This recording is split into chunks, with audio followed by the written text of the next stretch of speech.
تو تباہی کسی ایک غلطی کا نتیجہ نہیں ہوتی بلکہ اپنی غلطی کو حکمت عملی سمجھ لینے سے ہوتی ہے۔ عرب قبیلے کے شیخ کو جب معلوم ہوا کہ اس کے جانوروں میں سے ایک مرغہ غائب ہے تو اس نے فوری طور پر اپنے ملازم گمشدہ مرغے کی تلاش میں ادھر ادھر دوڑا دی۔ خود بھی ٹیلوں پر چڑھ کر دیکھا لیکن مرغہ نہ ملا۔ رات گئے تک جاری رہنے والی یہ تلاش ختم ہو گئی۔ کسی ملازم نے کہا کوئی بھیڑیا مرغے کو لے گیا ہوگا۔ اس پر شیخ نے مرغے کے پروں کا مطالبہ کر ڈالا تو ملازم اپنا سمو لے کر رہ گیا۔ اگلے روز شیخ نے اونٹ ذبح کروائے، تمام قبیلے والوں کو کھانے سے پہلے مرغے کی تلاش میں مدد کی درخواست کی۔ سب آدمی حیرت زدہ تھے کہ اتنا امیر آدمی اور ایک مرغے کے لیے بے چین۔ قبیلے والوں نے شیخ کی درخواست سنی انسنی کی اور کھانا کھا کر چلے گئے۔ چند دن بعد قبیلے میں سے کسی کی بکری گم ہوئی تو شیخ نے ایک بار پھر اونٹ ذبح کیے، قبیلے والوں کو بلایا اور مرغے کی تلاش میں مدد کی درخواست کی۔ اس بار قبیلے والوں میں سے چند ایک نے تو اس پاگل پن سے تعبیر کیا کہ معاملہ بکری کا ہے اور بات مرغہ تلاش کرنے کی ہو رہی ہے۔ خود شیخ کے بیٹوں نے گھر آئے مہمانوں سے والد کے طرز عمل کی معذرت کی اور بات رفع دفع ہو گئی۔ کچھ عرصہ گزرا، ایک اونٹ غائب ہو گیا۔ شیخ نے پھر وہی کیا، اونٹ ذبح ہوا، دعوت ہوئی اور گمشدہ مرغے کو ڈھونڈنے کی ترغیب دی۔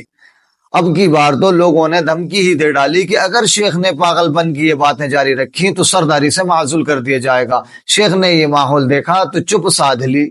مہینہ بھر گزرا ہوگا کہ قبیلے کی ایک نوجوان لڑکی غائب ہو گئی۔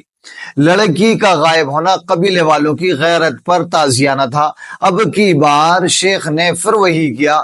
لوگ اکٹھے ہوئے تو انہیں اپنے مرغے کی تلاش پر قائل کرنے لگا۔ یہ سن کر لوگوں نے اسے خوب برا بھلا کہا اور لڑکی کی تلاش میں نکل گئے۔ کھوجیوں کی خدمات حاصل کی گئیں، کنووں میں جھانکا گیا، نوجوانوں کی ٹولیاں دور دور تک نکل گئیں۔ آخرکار کسی نے خبر دی کہ فلاں پہاڑ کے ایک غار میں کچھ لوگ پوشیدہ طور پر رہ رہے ہیں۔ قبیلے والوں نے اس غار پر چھاپا مارا تو معلوم ہوا کہ ڈاکوؤں کا بسیرا ہے اور انہوں نے لڑکی کو اغوا کی تھی۔ اس غار کے قریب سے ہی اونٹ، بکری اور شیخ کے مرغے کی باقیات بھی مل گئیں۔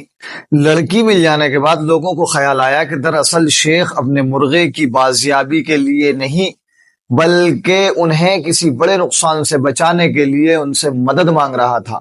اس حکایت کا پس منظر تو یقیناً عرب ہے، لیکن اس کا سبق عالمگیر ہے جو اس طرح کی سینکڑوں کہانیوں اور ضرب الامثال میں لپیٹ کر پچھلی نسل نے اگلی نسل تک پہنچا دیا ہے۔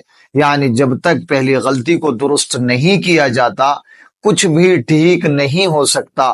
تباہی کسی ایک غلطی کا نتیجہ نہیں ہوتی بلکہ اپنی غلطی کو حکمت عملی سمجھ لینے سے ہوتی ہے۔